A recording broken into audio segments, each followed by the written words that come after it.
Man, this is a great passage. It's a tough passage. 2 Corinthians chapter 4. I want to start with verse 7 to share with you. Here's what it says. But we have this treasure in jars of clay. So now you know why all the clay pots are up here. But we have this treasure in jars of clay to show that this all-surpassing power is from God and not from us. We are hard-pressed on every side, but not crushed, perplexed, but not in despair, persecuted, but not abandoned, struck down, but not destroyed. We always carry around in our body the death of Jesus, so that the life of Jesus may also be revealed in our bodies. So, I started thinking about this passage. And, I thought about it, and I thought about what he says here. He says, man, life comes at us pretty hard. I mean, it overwhelms us. It comes at us in 1,000 different directions sometimes. You ever felt like you're drinking from a fire hose? I mean, it's like you can't take it anymore. It's just overwhelming. It's just, it's just raining down on you so much that you just can't hold it. I mean, that's what he says. Pressed, perplexed, beaten up. But he also says, but not destroyed, not despairing, not losing hope. So how do you get there? How do you get there from drinking from a fire hose to being a light in this world? And I thought about it, and I thought about this whole imagery. These jars of clay. What are these jars of clay for? I mean, what's this life for? Think about it. These jars of clay have a purpose. They're built to hold something and hold something valuable. They're built to transport something. And they're built to share. Okay? They're not perfect, but they're good.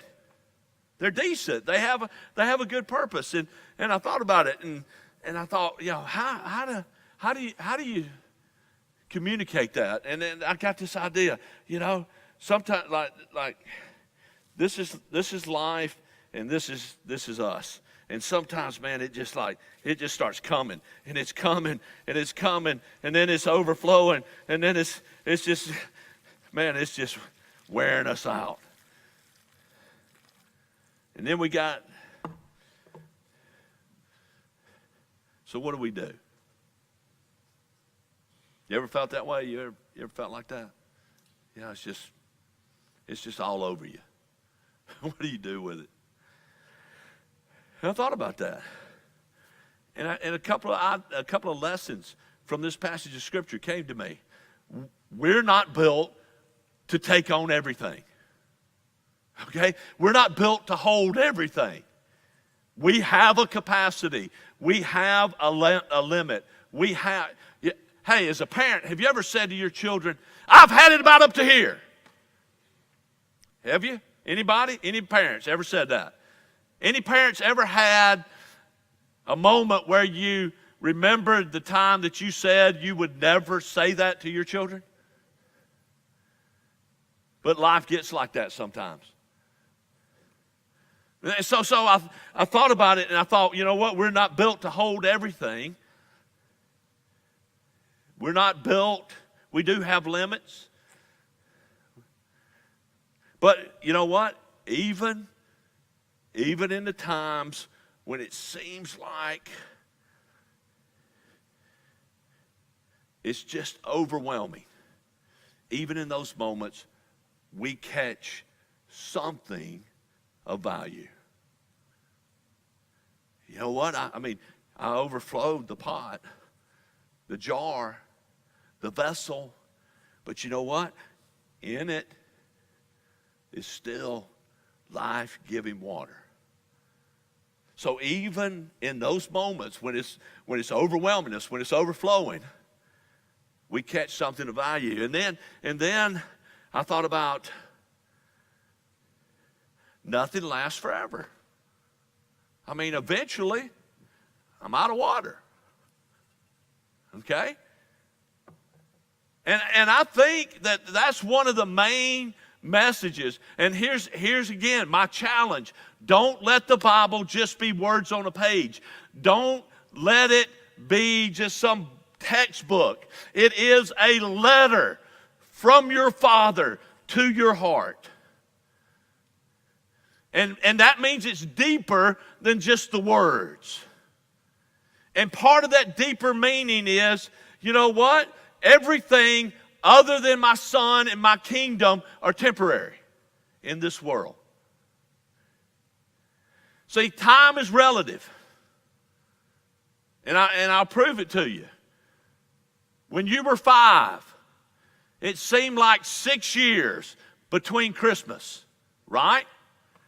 It seemed like forever. Christmas is never going to get here. Now I'm 59. Christmas was yesterday. Do you know we're halfway to Christmas today?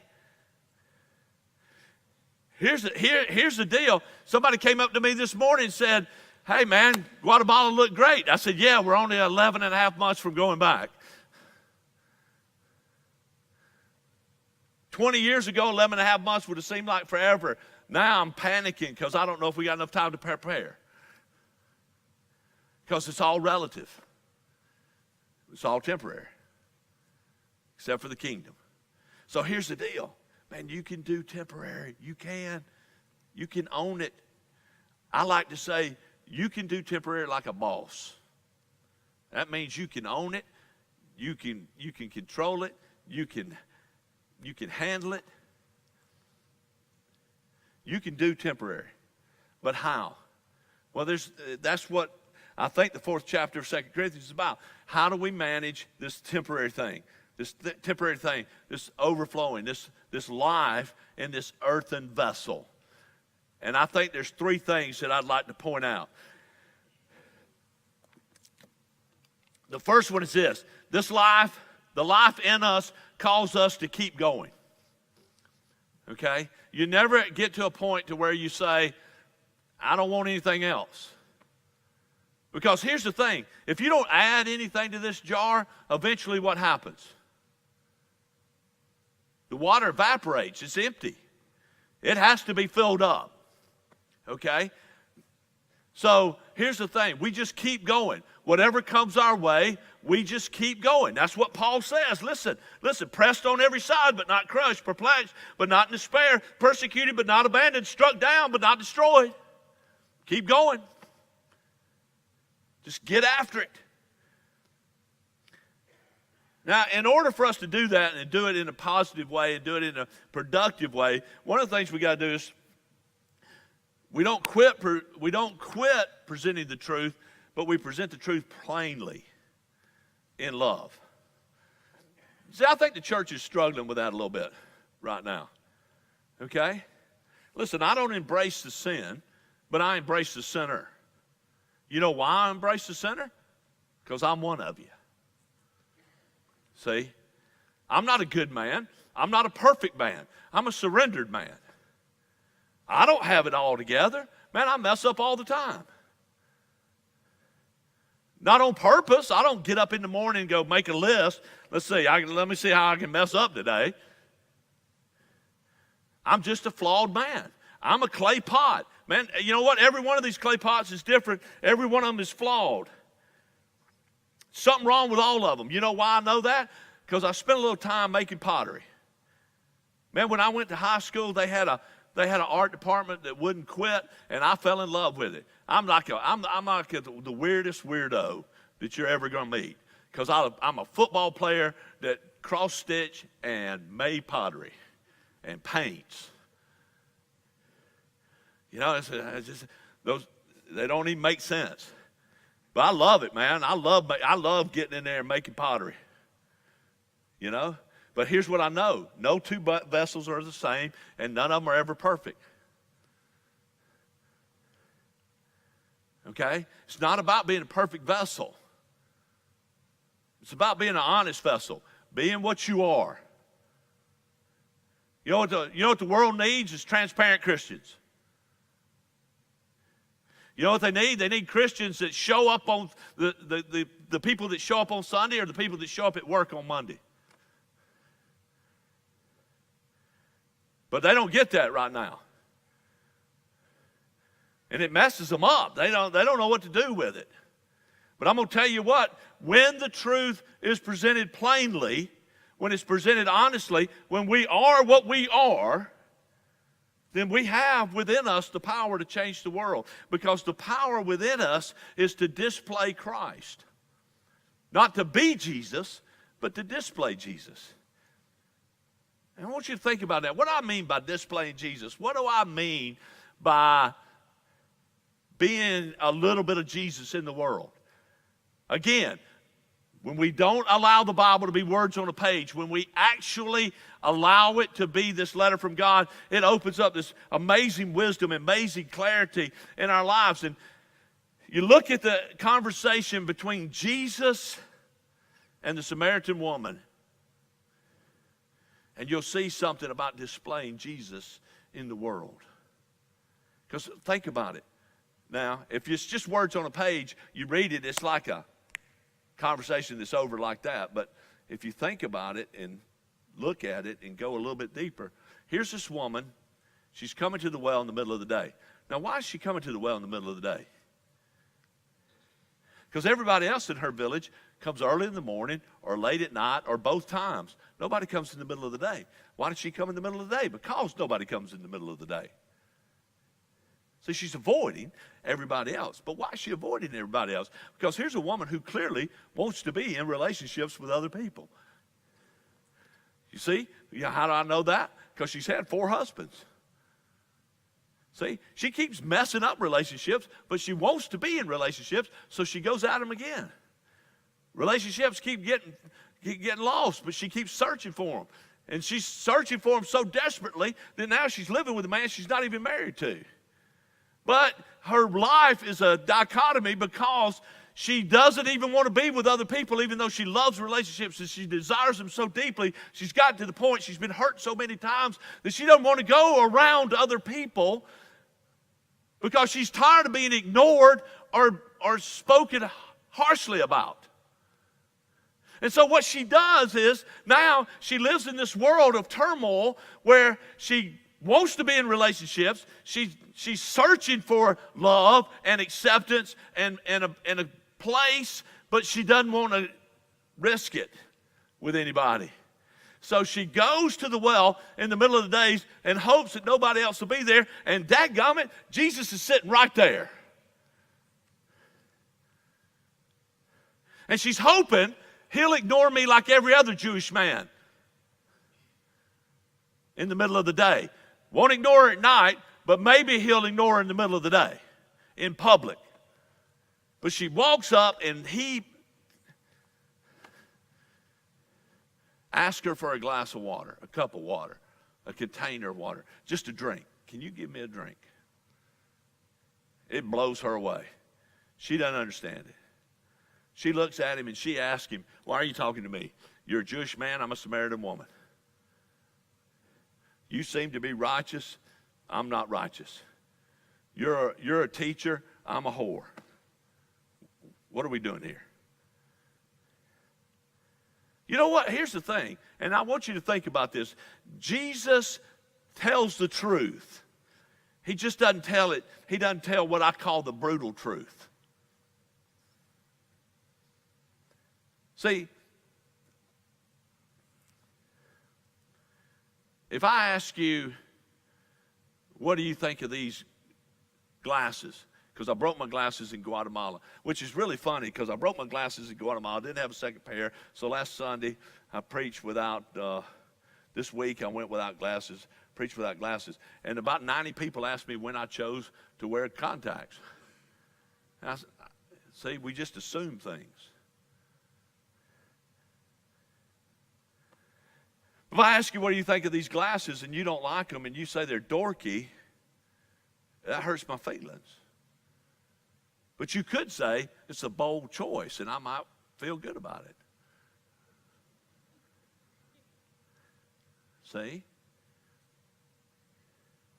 She asked Jesus and Jesus said, well, you know what, by the way, you got a good point. The reality is if you had asked me, I'd have given you water that you can't get out of this well. Now, every thought that had ever crossed her mind, Jesus knew. Before, right then, and in the future. See, Jesus could have very easily said, whoa, hey, unclean woman, don't come any closer, because I'm a holy man. I'm a righteous man. I'm a pure man. I don't want your contamination in here.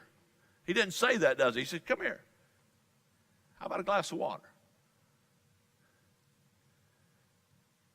See, I'm not asking you to be perfect. I'm asking you just to show a little love.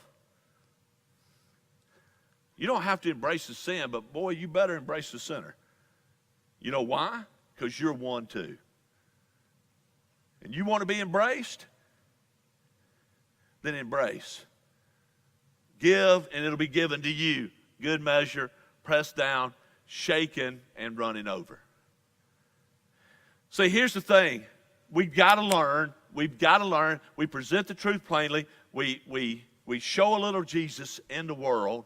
And we get to the place where we understand that a little light changes a lot of darkness. So you don't have to be perfect. You just have to be His. See, I'm not a good man. I'm not a perfect man. I'm a surrendered man. There's a huge difference. Let me show you. A little light changes a lot of things. How many of y'all have a smartphone? I know. Yeah, you got a smartphone. How many of you have a flashlight on your smartphone? I got a flashlight on mine. Never use it. You know why I never use it?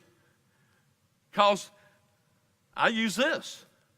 I push the button, the screen comes on. I walk around the house at night like this. I take the garbage out at night like this. Okay? I don't need the flashlight because a little light changes a lot of darkness, doesn't it? Man, I'm not asking you to be perfect. I'm just asking you to be honest. Just be surrendered. Quit trying to handle it yourself. Because let me tell you something, life will overwhelm you. There's too much to handle. You don't have to be perfect. You just have to be His. Say, we just need to share a little Jesus. We just need to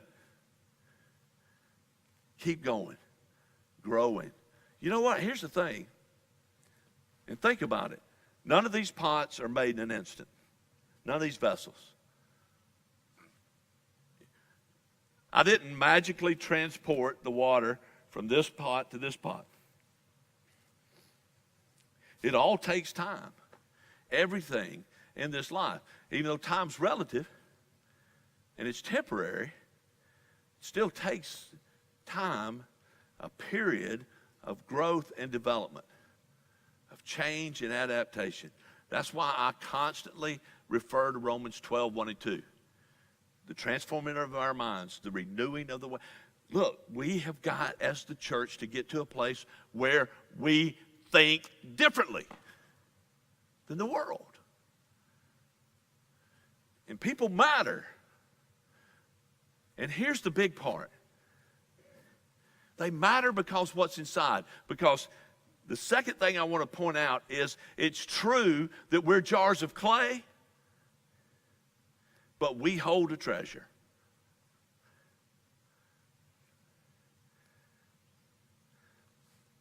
That vessel holds water. Science tells us that water is necessary for life. In fact, that's what they're looking for out there in other planets. They're looking for planets that hold water like ours. It's necessary for life. Here's the thing. Listen, think about this. If this pot doesn't overflow, if I only am interested in just filling up this pot and this pot alone, if I'm not interested in the overflow, then these flowers die. Did you ever think about that?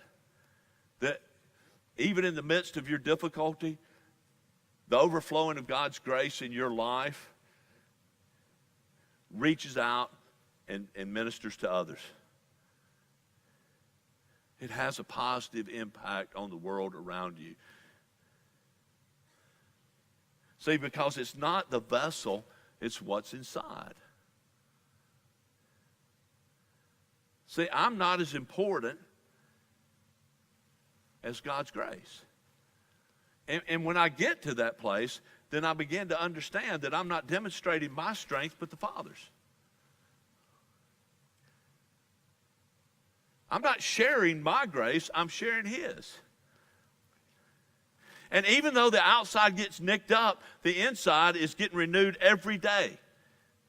Every day. And if that's not happening, then eventually what's in the vessel dries up and it's gone. And then nobody's blessed. So it's not the vessel itself that matters. It's what's inside of us. And here's the thing. This is the point that we've got to get to. Grace is not given to us just to fill us up. It's given to us to overflow. It's supposed to overflow in the world. It's supposed to bless others. It's supposed to be out there. We're supposed to take it in and realize that it's so rich and so valuable and so meaningful that it fills our lives and overflows into the lives of others.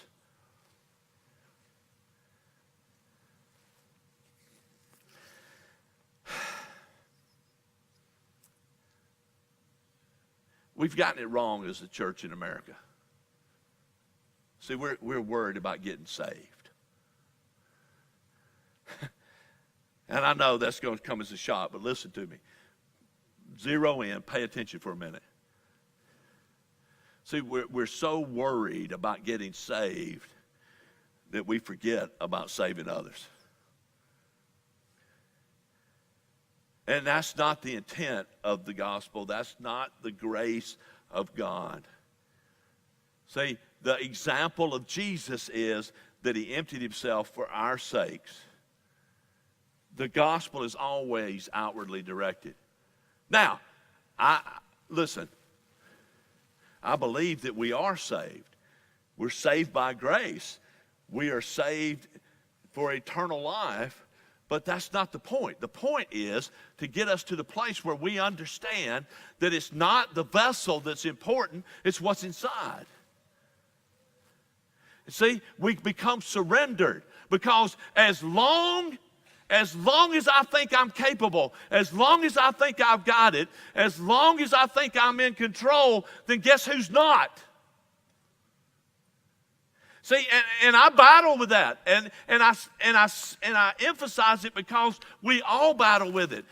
Every one of us likes to be in charge in some way. We don't like people to tell us what to do. We don't like people to tell us where to go.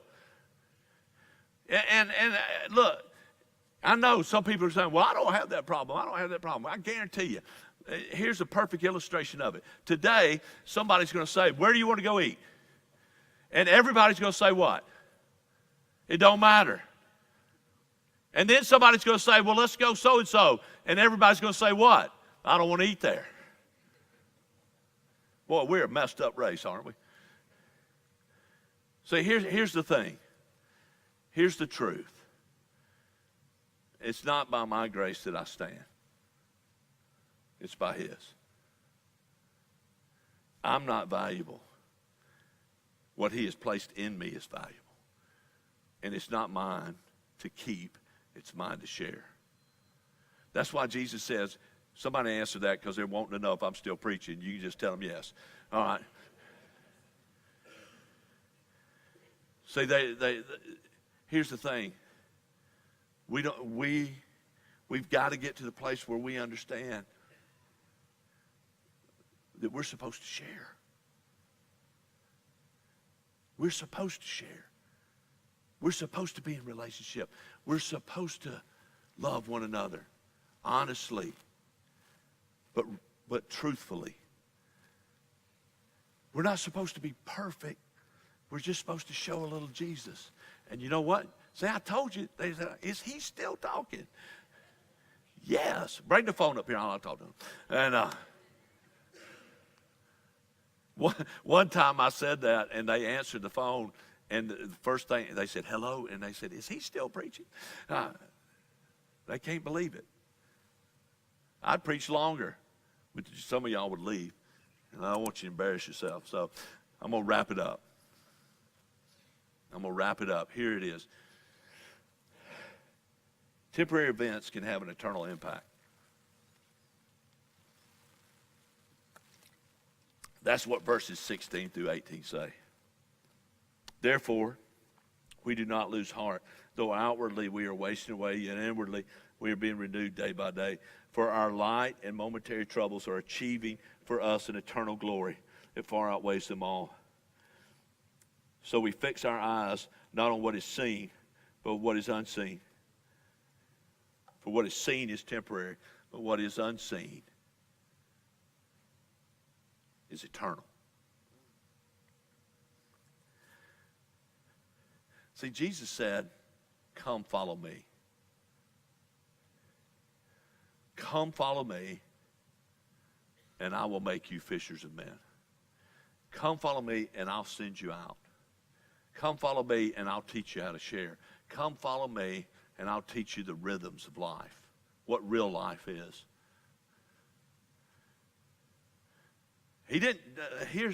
Jesus didn't say, follow me and it'll be easy. In fact, Jesus said, if you're going to follow me, deny yourself daily, take up your cross, and follow me.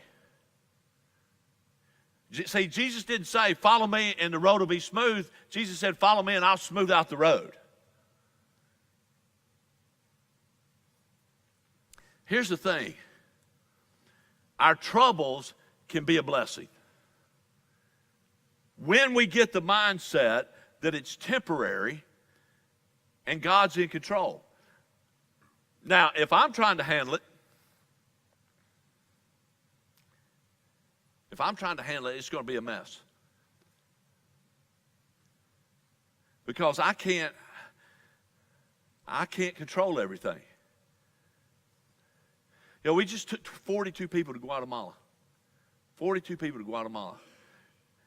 Somebody said this at the end of the trip. You took 42 to Guatemala. You came back with 37. Great trip.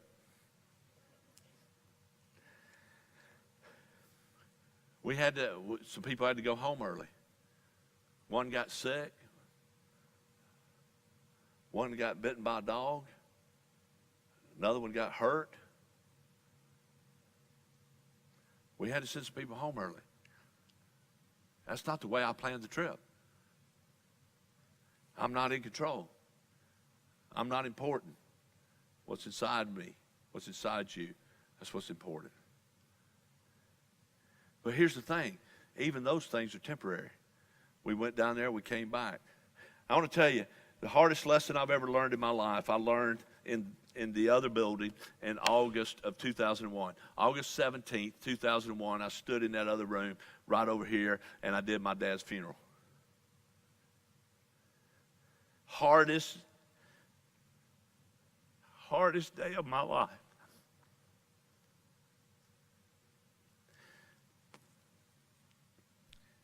But I want to tell you something. If I had not gone through that, I wouldn't be here today. I wouldn't be standing right here today. Because that moment and that realization that that was temporary, that God had this, gave me a greater understanding of my call to surrender to God. And I finally, for the first time really in my life, went, it's yours. Because I can't do this anymore. Because as much as I had wanted to surrender to Jesus, I had held on to some parts because my dad was here. Now, I'm not saying Jesus took my dad, but I'm saying in the midst of my trouble, in the midst of my struggle, in the midst of my pain, in the midst of life seeming like it was overwhelming me, I came out on the other side a stronger man, a more surrendered man.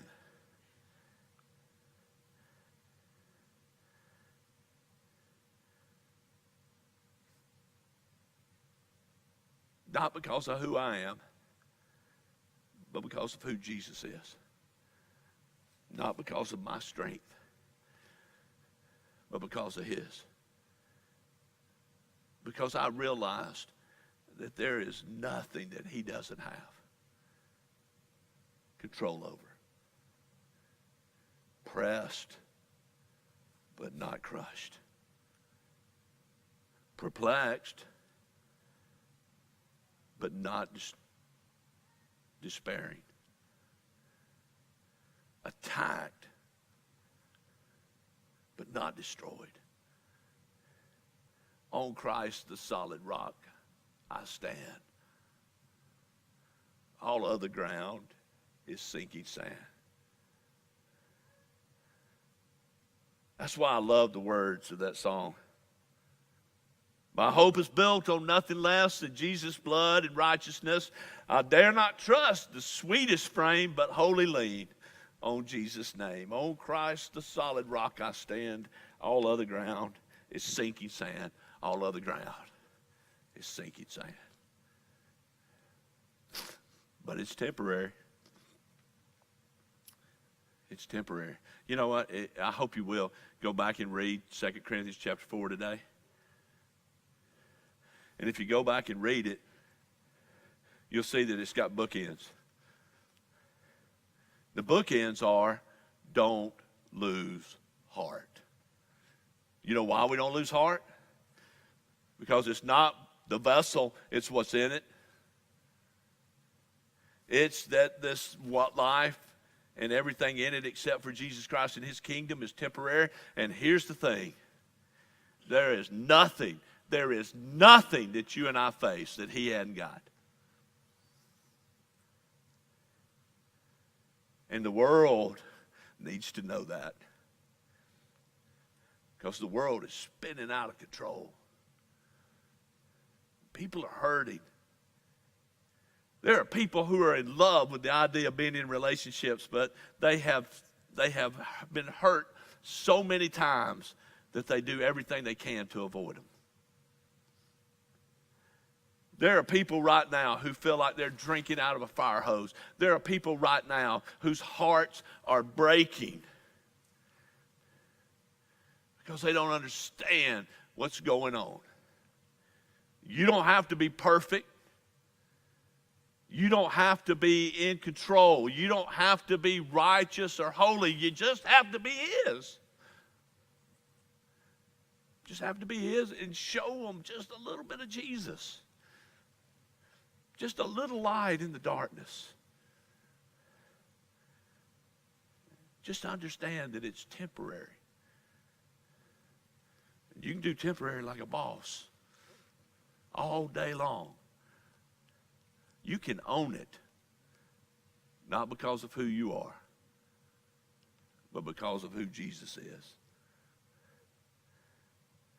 I appreciate you being here today. I really do.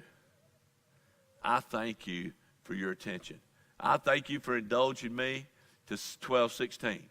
Yeah, I know what time it is. You know what it means when a preacher looks at his watch? Absolutely nothing. All right, so here we are. What are we going to do? We're going to go out and own temporary, right? Not because of who we are, but because of who he is. So I'm going to go out here, stand in that little area where they have me sequestered every Sunday. If you'd like to come talk about it, you got any questions, I'll be there. I'll stay as long as you need me to. Okay? Thank you for being here. Thank you for your time. Thank you for listening. Most of all, thank you for trusting Jesus.